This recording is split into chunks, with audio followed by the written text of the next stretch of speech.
الفيلم الثالث هو ليتل ميس سانشاين من إخراج جوناثان ديتون ومراته فاليري فاريس في 2006، واللي هو عبارة على رود تريب موفي، فيلم فيه رحلة شادين فيها الطريق.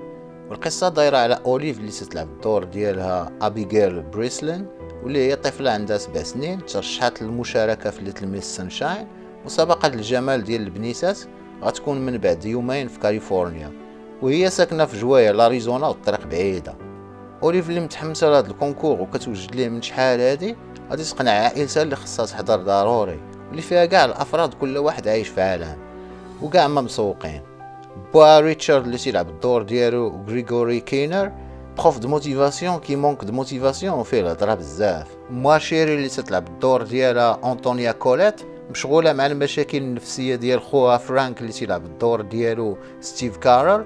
وما نساوش خو اوليف دوين اللي تيلعب الدور ديالو بول دانو اللي تيحماق على الفيلسوف الالماني فريدريك نيتشه وقاطع الهضره لواحد المده.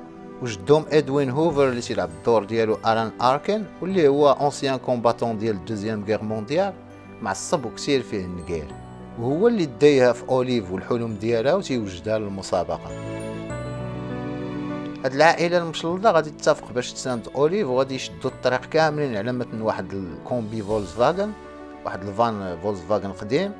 وهنا غادي تبدا رحله المغامره ديالهم اللي غادي يعيشوا فيها شله مفاجات في الطريق قبل ما القصه تعنكش وتمشي بينا بعيد.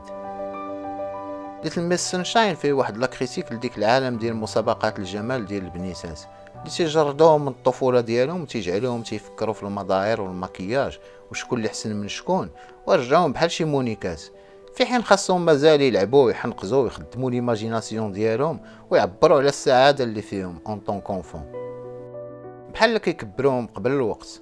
وهذا الفيلم تيكريتيكي حتى الوالدين اللي ما تيديوهاش في اطفالهم ايموسيونيلمون وتيشجعوهم على هادشي. ليتل ميس سانشاين حقق نجاح وحاز على عده جوائز، من بينها الاوسكار ديال افضل ممثل في السكون رول الان اركين، وديال احسن سيناريو اصلي في 2007.